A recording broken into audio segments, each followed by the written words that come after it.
hardest time for a director is like the 5 minutes that you sitting in your trailer or in the van and you need to make yourself go to set. Those are like the hardest 5 minutes of the day because those are the 5 minutes that you feel, okay, how am I going to fake it today? How am I going to show everyone that I know what I fuck I'm talking about?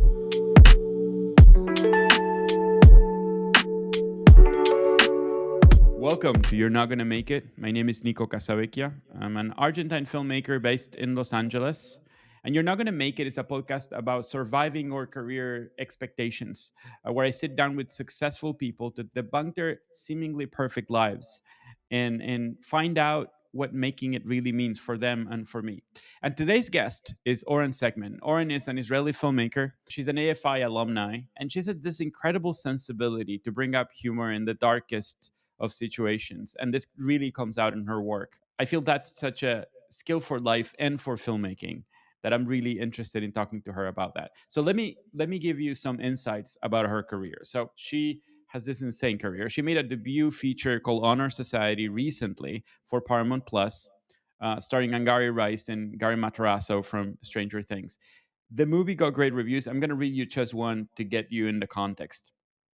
The New York Times says Honor Society comes out of the gate flashing a formal and thematic sophistication so dazzling that it may take you a while to realize it's actually a young adult movie. Wow.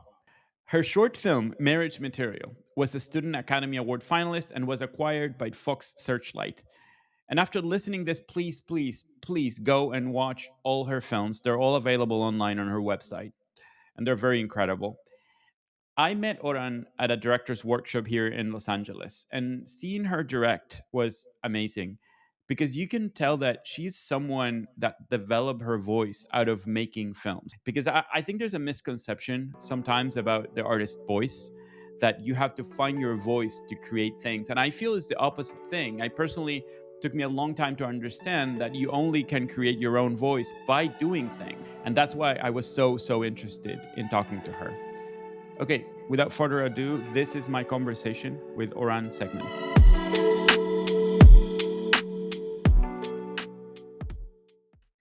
Hi, Oran. Hi.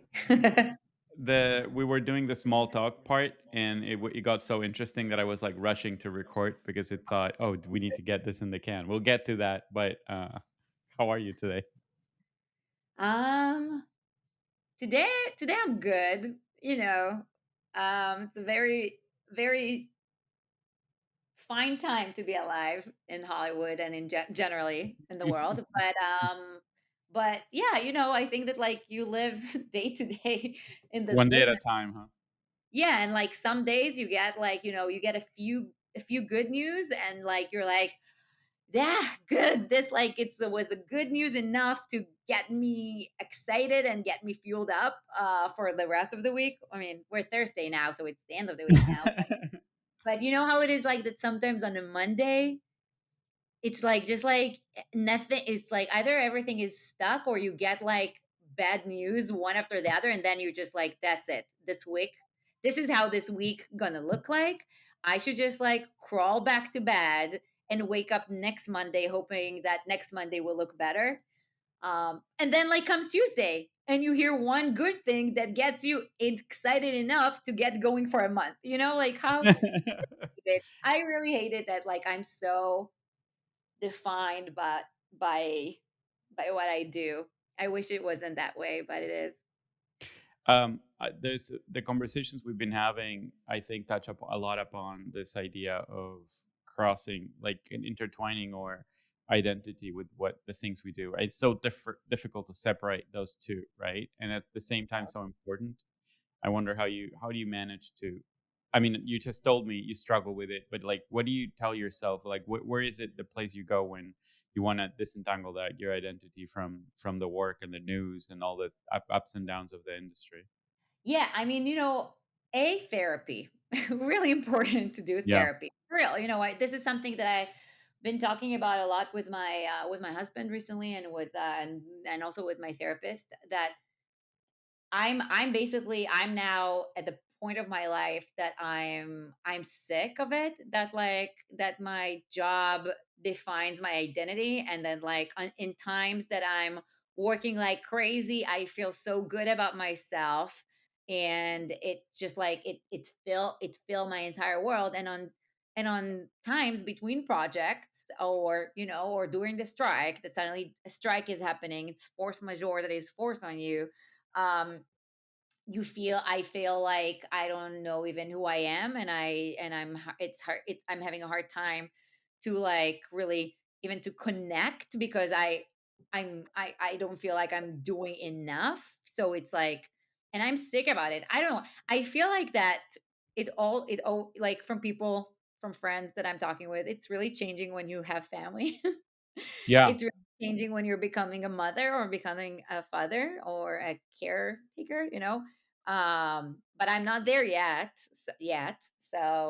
Um so I think that maybe at that point like things are changing, but um I don't know. I mean, it's hard. I've been like a I grew up as an a- I grew up doing acting, and I basically transitioned from acting to writing, directing in the past 10 years. And I feel like that even as a kid, like, performing, it was always life was always about performing, and if I got like a lead in a play as a kid, even that would be like the best year of my life. But if I got to play tree number 3, hi, Omar bin Sahab. I just use his film's name. Um, that would like be the worst year of my life. It was always around that, and I don't have a solution. I'm happy. I'm like, You're what do still you do? navigating it. What I do is, I mean, first I try to navigate this the best I can. So I don't claim to have a solution. To me, and I don't have kids either, and I think that, and it's not in the plans. And so I am faced with the reality of having to deal with this. Like, okay, if I look back, I want to have first a life lived. So I'm trying always to think, okay, what is it that is essential and can be there no matter what happens with this career. And it comes back to me, it comes back to friends, I think.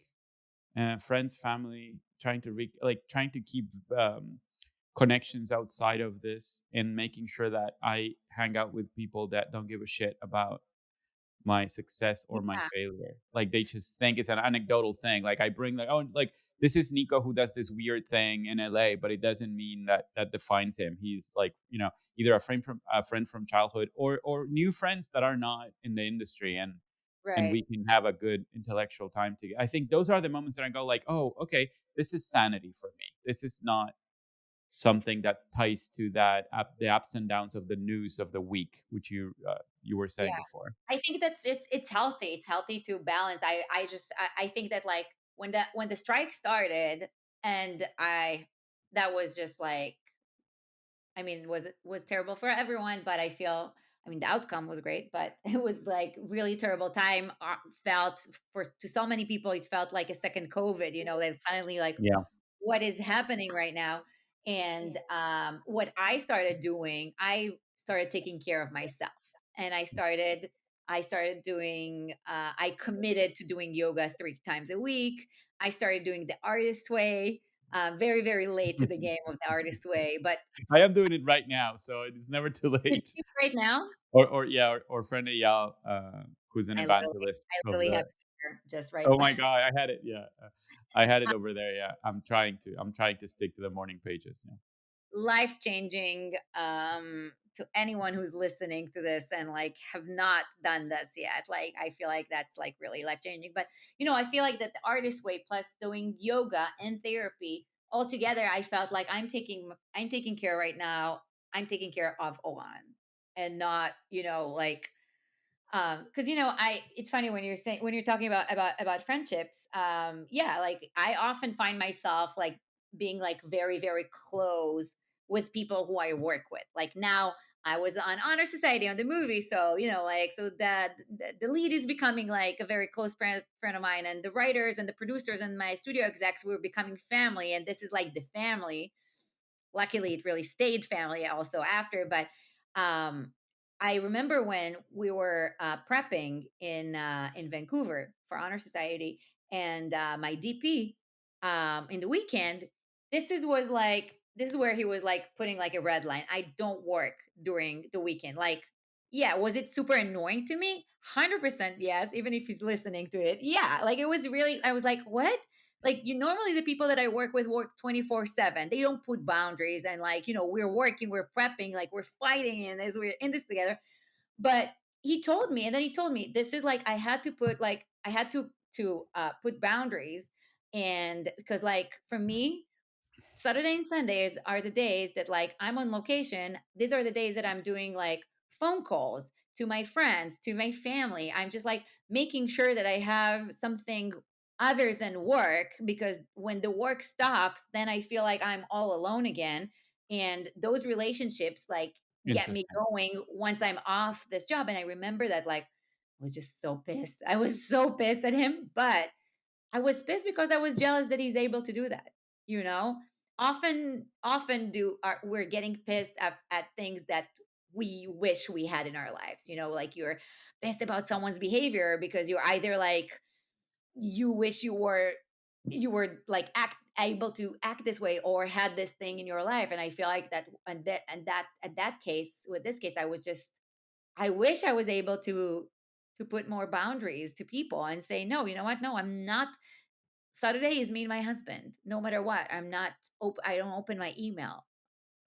So I I think that there's maybe something about being a director that is so much preparation for a short amount of like high adrenaline time that it's hard to trace those boundaries, right? It feels like you're disembarking in Normandy every time you do something because you've been prepping and prepping and prepping, and then the intensity is the contrast of the intensity between the everyday life, the gearing up to a situation like that, and then actually executing is so night and day. Even I think for us, maybe perhaps more than a DP, that is like I think a DP has like a hopefully a more constant career, right? That right, is about being on set. But for us, there's not that many of I mean, for the best of directors, like Tarantino was in 10 sets, right? Or he will be in the 10 sets by the time he finishes his career. And you can be in 20, you can be in 30 situations, but in a long life, 30, like, the most successful directors will not have that many opportunities for that intensity. And when it comes, it's overwhelming. And when it goes, is so lonely. Like it's so it's empty. also The I days, feel like it's also so lonely when you are in the process. No matter, I mean, if you're lucky, you have like your closest keys that are like sharing a brain with you, but it's not always the case. um but it's so lonely because you are, as a director, you are the only one who really sees it from like beginning to end. You see the movie in your head, and I find this experience to be very, very lonely. It's like to constantly try to explain people why you need this extra take, or why you need this extra shot, or this extra angle. I feel like that, this is like when you're in production. Again, if you're lucky, you have people that support you.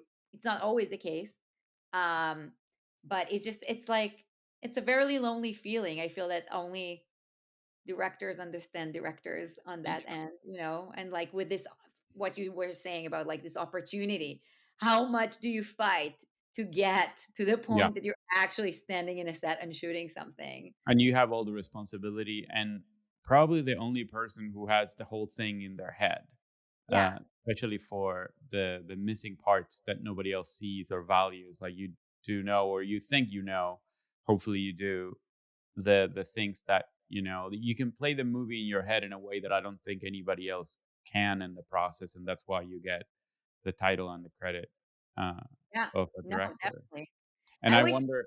say Go that ahead. like you get hired because of your vision and the things that you see in your head. And from the moment that you are getting hired, everyone's trying to make you compromise on it, on whatever you see, like on how do you compromise to make it work with the budget or with the actor or with like the, yeah. So this is why it's also feeling very lonely. You're always like fighting for something that you really, really believe in, and people believed in you, but they will always try to get you off that dream. I love that we're being very optimistic today. I talking about loneliness. I think that I'm curious to talk about the your starting. How do you started your career? Because you're a theater kid, and that to me, not I mean, not being part of that world sounds like it's such a familial and kind of like a Mhm. group thing, as opposed to film where there's like a vertical structure. It feels like theater is always feels a lot more collaborative and a lot more kind of like group oriented. And I wonder, I mean, tell me a little bit about how you started and your Yeah. life as a theater person. Yeah, I will start actually before I jump to how do I start. I will start and say that like all of my sets are always very, very theatrical, I would say, in terms of like the group, you know. I feel because I'm coming from theater, this is something that is very organically happening. You know, I love working as a group. I love that my cast are becoming like family and best friends, and I often really, really push for this. I mean, I feel like that when it's happening, I'm not like the one who's like pushing them, but like I always like to get together and like meet and do like more like communal work than like often is in cinemas. And same goes with like my with my with my keys, you know, like really like honor society, we're like this, we're celebrating all the Jewish holidays together because like a lot of them are Jewish. And like the producer became my best friend, the writer is one of my is like my dad here in LA, you know. If he hears it now, he'll be pissed because then he'll be like, oh, I'm too old, I'm old to be your dad. um he is actually the age of my dad. um and you know, but and like the actors, like when we're in the same city, we always meet, you know, whether it's in New York or like suddenly in galleries in LA, so we get together and we go to karaoke. Like I just like I feel like this is like my vibe is like I love connecting people, and I love keeping everyone in the process. I know that Hollywood is very trying to separate, you know, like you come as a director to a new project, to a new movie, and like it's very often that like the director tells the writer, okay, thank you, goodbye, now it's my turn to do my shit. And I'm very much not this person. And I think that it's because I'm coming from theater. Like for me, if I like a script, it's mostly because the way it's written, and I love like the writing. It's very hard for me to come on board of a project that I don't like. I don't like the writer, like, let's kick them out.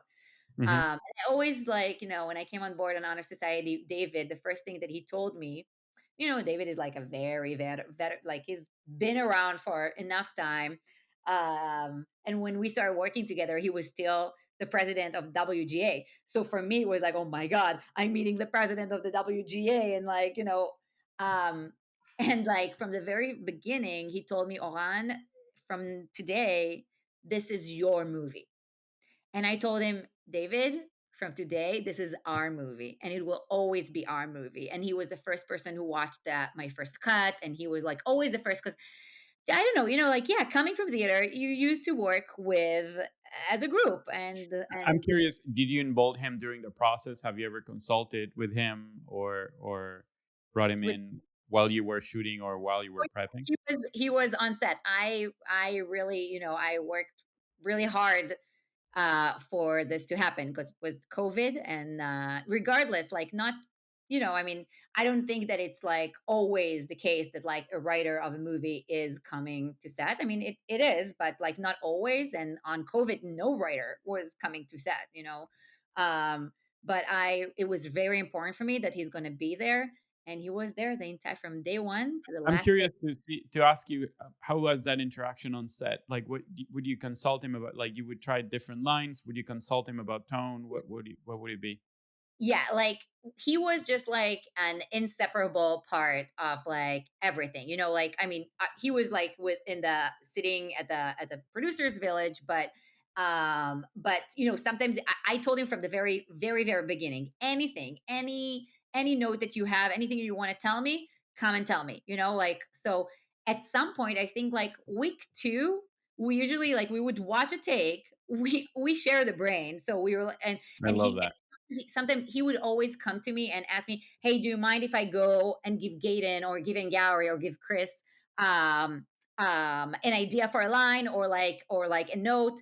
And so in the beginning, when we were just establishing this whole thing, he would come to me, pick my brain, and sometimes I would say, "Yeah, go tell him. Go tell him." And then by the second week, it was really just like we would look at each other and it was like, "Go, just go and tell them," because I knew that we're thinking the same, and it's so much valuable that that you have someone that can help, like But when you. that's so wise from you because I think it takes a director with authority to allow someone on set to do that. I think because sometimes directors, out of insecurity, will prive themselves from those opportunities just to make it something better and to get collaborators to chip in.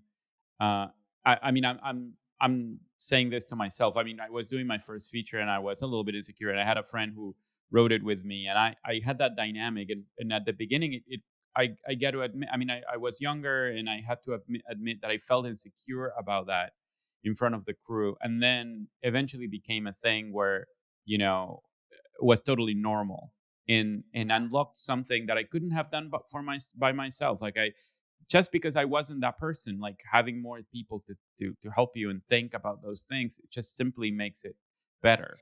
Yeah, and I think that like I think that it's important to set up like in the beginning at least like a hierarchy. Okay, like every note, I always say like, yeah, everything that goes to actors needs to go through me first, because just because like, and I'll talk about it in a second, that like I started as an actor. I was an actor my entire life until I moved to the States 8 years ago. I know how it can, as an actor, I know how it can be super confused to get like two different notes from two different people, and you're like, you as an actor, you are very, you want to please everyone, you like, you want like the director to think the best of you, you want the producers to think the best of you, you want the writer to love you. But if you get like a note that is contradicting, that it's not the same from the writer and from the director, like you don't know who are you going to please first. So I always say like that I want everything to go through me first. But then again, like, it's like the vibe of the set was just like, we it was very, it was 25 days shoot. It was like the schedule was crazy. So I knew that David and I, we got to work on the script for like about 6 or 8 weeks before. So we did like a whole, like a little rewrite together. So we were very much in tuned with each other. So I knew after 1 week, I just knew that whatever he's going to tell them, it's going to cut me time. I can talk to my DP in the meantime, Yeah. Yeah, yeah, uh, yeah. and I made him also like very involved, like, the cast, like he became such a close friend with them too. So there was a lot of trust between them. Mhm. It's not, it can't be always the case, but I just think that if you have it, it's, sometimes some, if you're lucky to have great operators, there's no one like closer to the actors than the operators. And sometimes operators have great ideas, and they can add up like, but I like it that the operator asked me first. Like, can I say that? Can I go to Yeah, Gaten and yeah. tell him? No, And for sure that it's important to establish that trust, but at the same time authority, because otherwise just people don't Mhm. like when the director is I mean, crews don't like when they feel the director doesn't have a vision over things and it's just relying. There's a dance that you're describing that it's such a complicated and delicate dance between showing your vision and authority and then allowing other opinions to sip in I and I influence the agree. process. But it's not either one or the other could be disastrous. Not listening or just not kind of like establishing your own vision for the and your point of view for the project, right? I agree. It's 100%. It's like it's a dance. It's a dance, and it's like, and the lines are very fine, and like you need to really, or as a good director, you need to orchestrate it in a way that like, yeah, it's not coming. Like I agree with what you said. I feel that in a way, honor society touches upon this American obsession with success that, in a way, we were discussing before, right? And I guess I want to ask you, how do you deal with like this hustle culture in America? I mean, as an immigrant, of the fake it until you make it, they always having to show that you're successful, just out of even the best of us, out of fear of not being hired because we're not perceived successful, we're always trying to signal success in social media, in conversation, in every place like that is public facing. And it Yeah. to me kind of it's kind of exhausting, and I wonder, how do you deal with that? Yeah, I mean, I think that like the hardest thing for me in terms of like comparing the European industry to here is that it feels that like the hardest thing that I find myself struggling with daily almost is that how money driven is the industry here versus like art driven, you know. And I think that you feel it very much when you're working like even outside the like in Canada, you know, like the people like if when you're shooting in a place that like has tons of crew, that it's like a hub like Georgia, like Vancouver, um that like people it's all about money and it's not about, I don't know if I'm answering your question because like this Doesn't matter. This is better. it just like threw me to like this direction, like because I think that Yeah, this is this is the idea. Yeah. Go ahead. it drives me crazy, you know, drives me crazy how everyone here is motivated just by money and by offers and by deals and like and that and versus like talent or like the right person for the movie versus the most valuable one, which is like, you know, I'm sure that you are aware of of this term, and everyone who's listening. I just, you know, I can't stand I can't, I really can't stand this word valuable, you know, like it comes, I feel like I say this word 700 times a day for like the various projects that I'm attached to, but it's just, it's, this is like the one thing that really drives me crazy. And, I think that with honor society, for me, it was yeah, I mean, I grew up, you know, like, I grew up in Israel and we don't go to college right away because other reasons. Mhm. And so we don't like think about it at high school. There's no like, you know, there's no, this marathon to get into college doesn't exist where I'm from. So I was always obsessed with, you know, when I was like, even like younger and like watching TV shows and movies and, you know, election, like movies like Election that it was I'm always fascinated about that, about this obsession. And but for me, honor society was much more than like this like crazy drive to success, to get get into college. It was like getting out of a small town, you know. So this is where I was like, this is where was my connection, my personal connection, which, you know, coming from such a small place in the world, that's doing a lot of headlines, but very like the smallest place in the world. Um, and like the feeling that you just need to get out of this bubble, and like that, like wake up in the morning knowing that like I want more. I Yes. just want. It's not that it's not enough. I just want more than this place can offer. And you know, like, and also the theme of vulnerability versus weakness, which this is like, I feel like in every project that I was ever involved, this is like always comes to like vulnerability versus weakness, because I think that this is something that I'm dealing with all the time, you know, which is like just like what you said like a second ago about like authority versus like Yes. collaboration. You know, it's always like this game between like being like, we always think that like when we're weak, it's like showing, when we're vulnerable, it's showing weakness. But wow, I'm like jumping to like No, but I 700. love that, and I think that I mean, as a man, I think I resonate with like this deconstruction that we're trying to make of our own masculinity, of not equating kindness with weakness, or vulnerability with weakness. I think that for us has, I mean, in the best case, I guess not in all cases, but we've been trying to incorporate that idea of vulnerability, not seeing vulnerability as a weakness. I have seen that shift in the last, I mean, I've been here for like not that much, I think around the same time as you, 10, 11 years.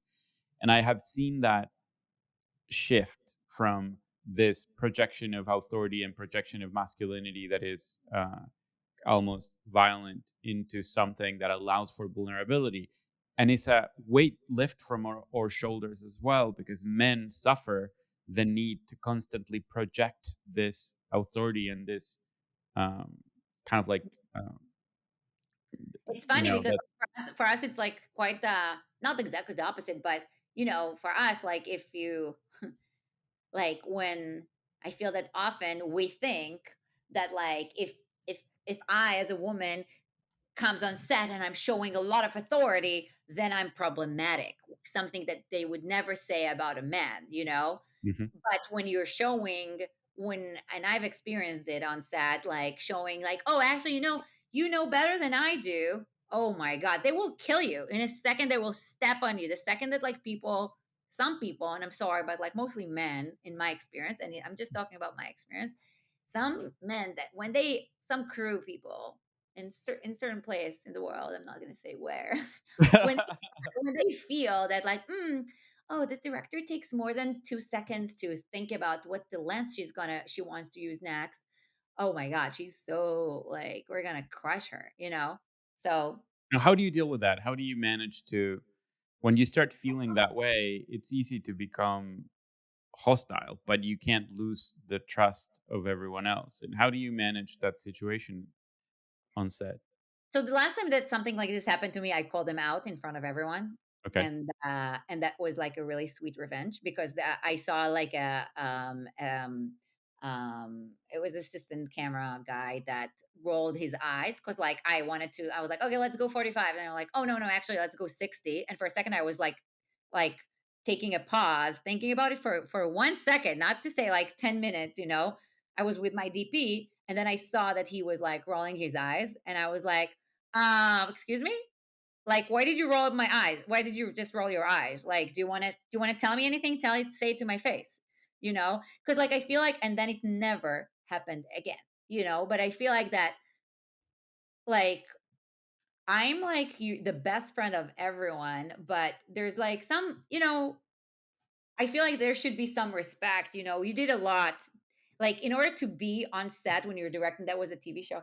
In order to be on a set of TV show, you had to go through a lot of shit to get to this position. That you get an episode of a TV of like a big studio to direct, and and it's not fair. Like if this that was my first time directing TV, and it's kind of like not fair when someone disrespects you because like, yeah, okay, so maybe you were on many much more sets that I have been, but the years that it took me to be in this position that I am directing right now, a TV show, is like insane. So you should be respectful at least. So That's very brave because I mean, never directed TV, but what I know is that directors are guests. And this is so often the case that everybody else have been working together for so long, and you as a director land on almost as a guest on a show that it's been going on for a while. Everybody knows each other, so to take the, like, it takes courage to call someone out like that in right. I mean, And I really think you were brave about that, and very justified. thank you. I mean, that was like a first season show, and I was like, so it wasn't like people that knew each other forever. That wasn't the case, Hmm. but I just feel like that, like I felt hurt, and I was like, ah, that's like, we can't keep working together if this is what you're doing, right? So, but yeah, I mean, you have like ups and downs. You need to remember that with a crew of like, especially when you're shooting outside LA, which I've never shot like anything other than shorts in LA. Like anything like studio level that I did was like outside a country. But so you're Where not did you shot? Sorry, where did you shot Honor Society? in Vancouver. Yeah. Okay. Yeah. Love Vancouver. um you need to remember that like you come to a place, you don't know most of the people because you can't, in order to get tax incentive, you can't bring like your people. So if you're lucky, you're bringing your DP. If you're very lucky, you're bringing your production designer, I mean, to Vancouver. So but the rest are local hire. So there are people that you work with for the first time. Those are sometimes people that like your DP works with for the first time, and Hmm. everything needs to come together very quick. So you need to remember that everyone who crews for you, this is like their day job.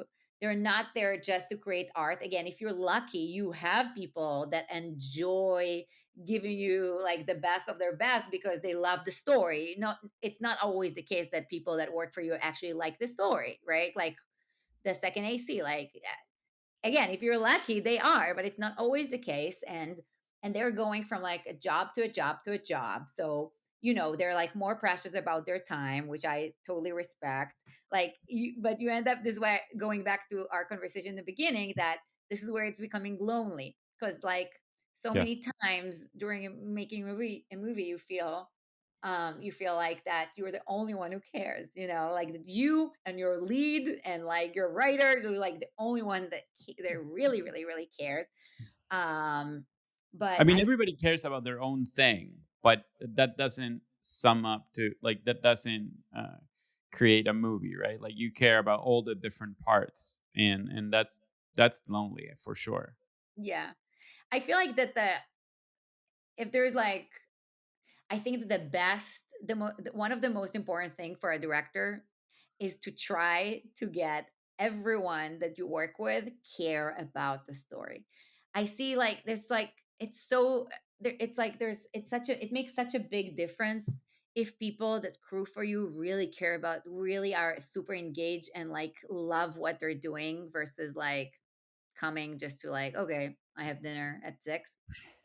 I think that like this is like in making sure that everyone, like not everyone, you can make everyone engage, but like that, like that the majority of the people that work with you really care about what you're trying to make, really care about what you want to say. Like I'll give you an example because it also goes with like what we talked earlier about theater.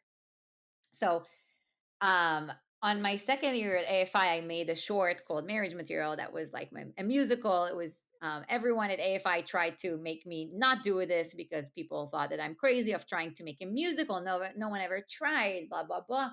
And that was like the easiest thing for me because like I'm coming from musical theater, like that's like I wasn't, and I had such a great team that we all together felt like we can make it work. We had 6 days, and our budget, we had like a crazy high budget that we raised a lot of money to do that, but still we knew from the get-go that we can't do reshoots. We're not going to have like money. um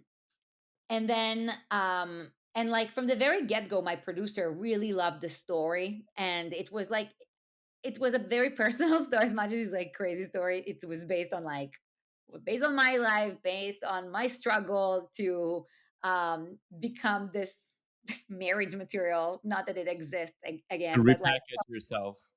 yeah, based on like tons of failed relationships of me trying to make it work, always fucking it up. um but there was something really magical that happened in the process. So we cast for a long time. We ended up locking our 15 girls, like the course. Like we had the lead, and we had a few girls that were popping a little bit more than others, but overall the girls were 16 girls. Um and 2 days before we did like the table read and started rehearsing, because we were rehearsing for 2 months for that because of like the musical numbers and all that. um 2 days before we started, I sent an email to all the cast, and my department heads were CC too.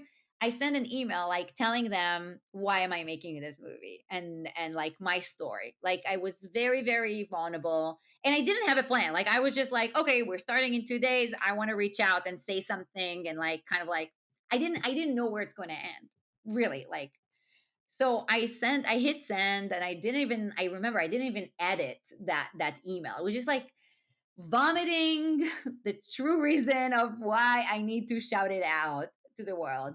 And just for whoever listen and don't know this, it's a movie about it's a short about a girl who's proposing to her boyfriend, and after he rejects her proposal, she signs up for this retreat that takes women and transform them to become marriage material at all costs, and it gets really dark. um so And anyway, you're adapting this for a feature, right? I'm making it as a feature now. Yeah. So I sent this email, And like within minutes, all the cast, all the girls are like replying to all and starting sharing their own story. They're like super personal things. There was one girl that was going through divorce. There was one girl that like I won't share. I don't want to get into it because it's like really personal stories, but really crazy thing happened that immediately it created a community.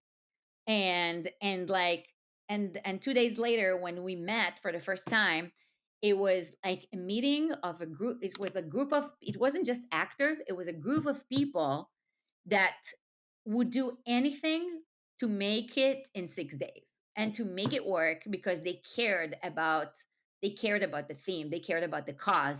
They were like a group of women during Me Too year that really had a lot to say about it. And even though that it doesn't come out, like they're just chorus and this musical numbers, still they were bringing something personal of their own. Even if it stayed in the rehearsal room, it was personal. That's great because it kind of cascade down from your own vulnerability and your sense of intimacy that you created, right? It only happens if you allow it to happen on set and in the group. Like you're the leader that allows for that space to be open, or it won't open really. I mean, Yeah. And I think that like the vulnerability part is so, it's so important. Like with, it's always, like again, you want to like I got hurt in my career too of being like, because I'm like such an open book, and like I'm like being always like very vulnerable, and like I would be the first person to tell you what's my weaknesses as a filmmaker. And I find it like that you, now I know that like I'm not going to be as vulnerable with every person that I ever work with. Like you need to earn it, because like some people take advantage of it, especially some professional interesting. people.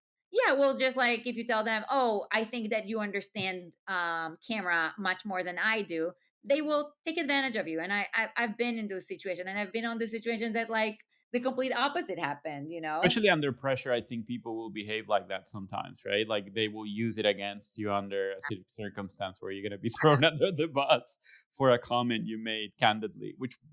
And sometimes, I personally sometimes do that to please others, and I wonder why did I say that? That's not even true. No, no, yeah, no, 100%.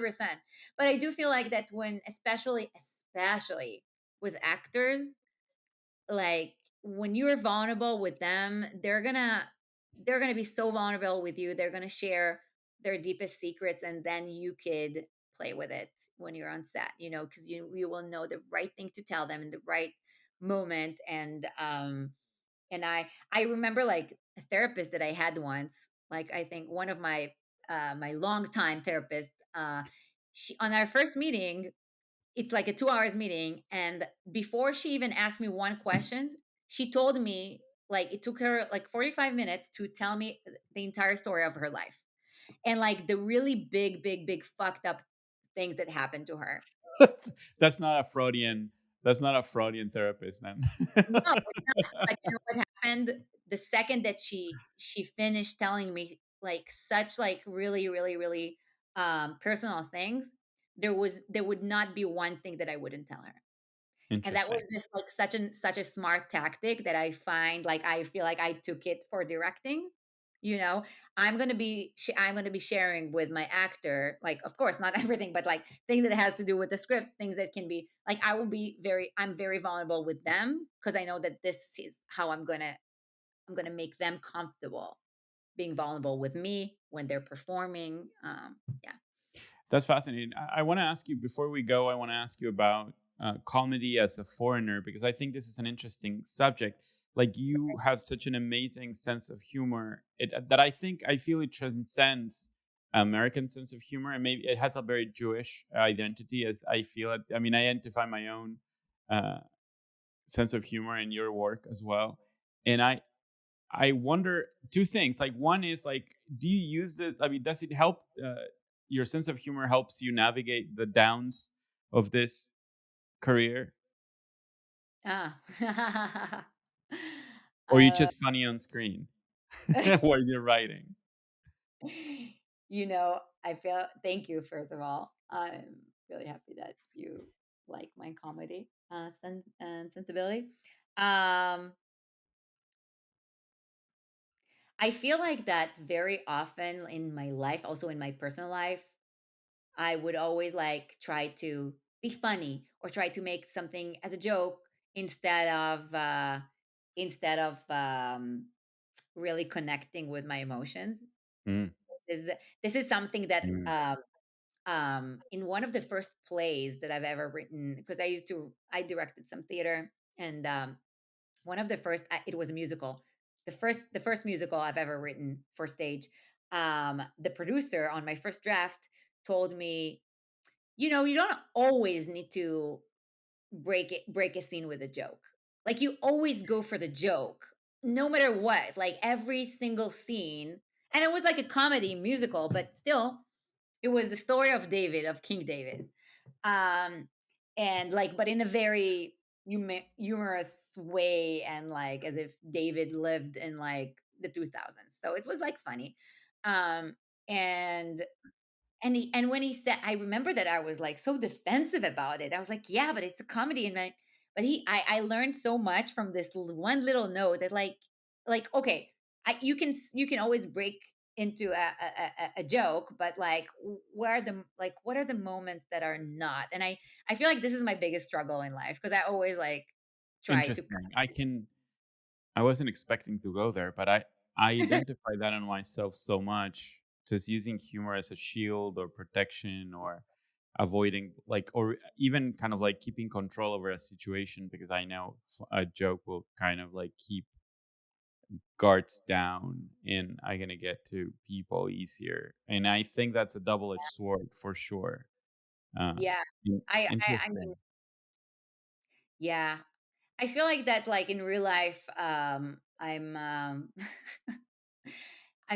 yeah, I'm trying to be funny with my friends, but like no, I don't think that I'm wondering if like if you ask my husband what would he answer, like if he always think you think you're funny. This is what he always tells me. You think you're funny. I know I mean you're funny for a living, so I mean I guess it's like well established. But I hear you. I think that sometimes we overdo it with our spouses. No, I mean I just don't think that I'm funny too much with my They just with know my all the jokes, but you cannot be in the kitchen and appreciate the sausage, you know? right. But honestly, the funniest people I know, like the funniest on-screen people I know, are not funny in real life at all. Like quite the opposite. They're like more like depressed people. I don't think I'm not a very depressed person, but I have my downs. Therapy helps. Lexapro is great. This whole Highly town runs this whole town recommend. runs in Lacapro.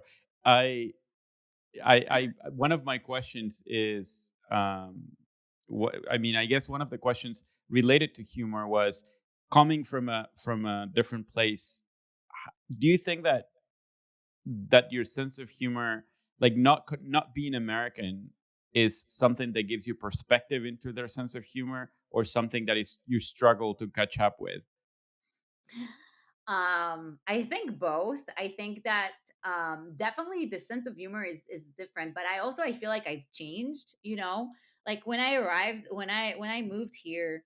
So I came here and like I went to AFI. This is what brought me here. I did the grad school directing class, and I feel like yeah, like a lot of the things didn't make me laugh. And like still a lot of like I guess that this is why I'm not none of my project is like a haha movie, like a very About like broad slapstick thing. or abroad. Yeah, I'm not really connecting.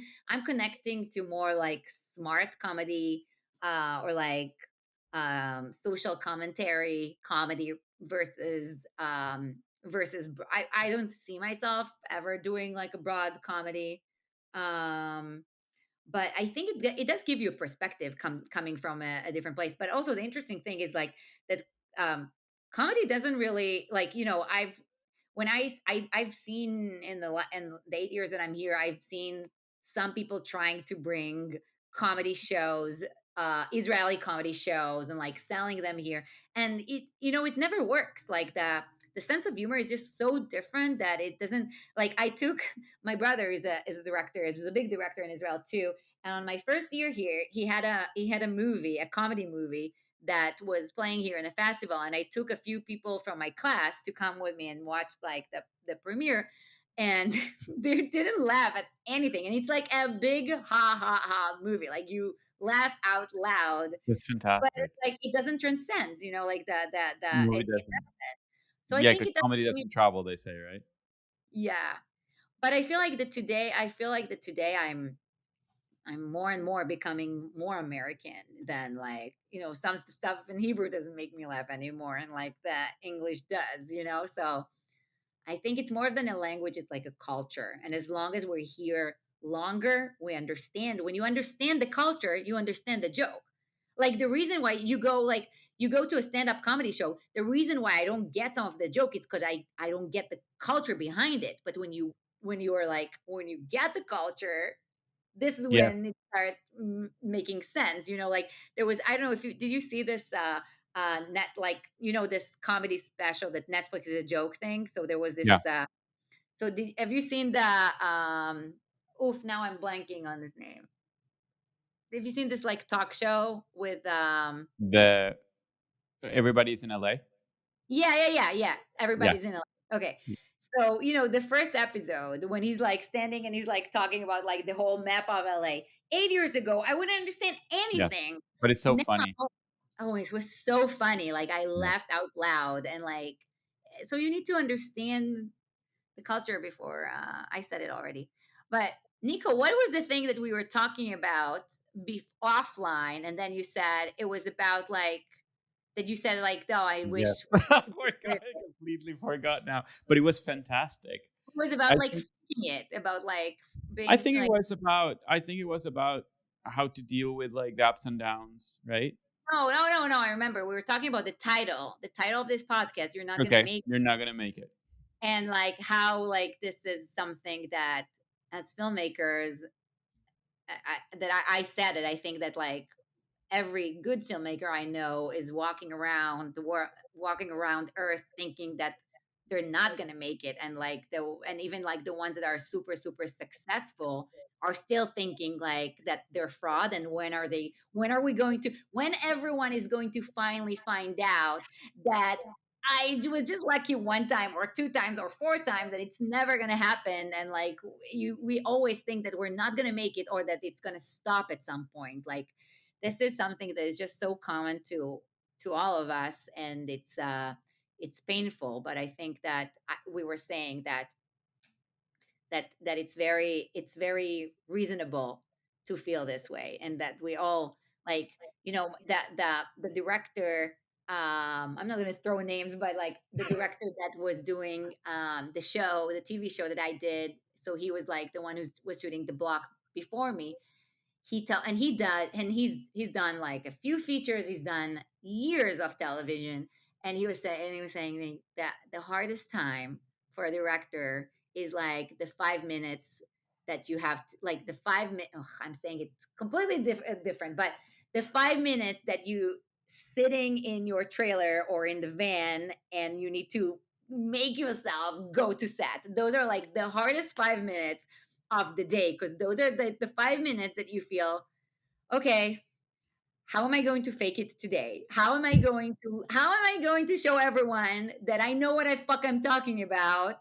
And when will they finally understand that I don't know, that the vision sucked, that I'm not good, that like I'm not good with actors, that I don't remember my shots. And that was just like, so hearing it from someone that has like much more experience than I do just was so relieving. Like, okay.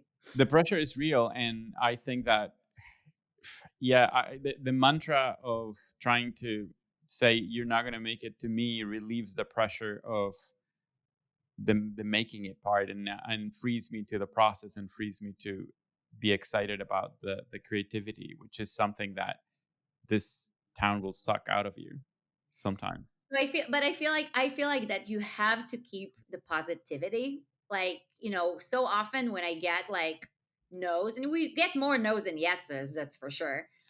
Even the most successful director in the world got more no's than yeses. Um, but somehow I'm able to keep myself excited every time. Like, and every time I was like, how do I get myself excited about it every time if I get so many no's? So I think that like with this title of "You're Not Gonna Make It," like you have to make it positive because otherwise you're not gonna be able to survive. So you need to tell yourself, I'm gonna make it, but for my entire life, I'm gonna feel like I'm not gonna make it. I think that's a great place to end. Oran, thank you so much for giving your time to the podcast and sharing your story. It's been great, and I'm looking forward to hang out and talk some more. Yes, me too. Thank you for having me. That was really a lot of fun. Bye.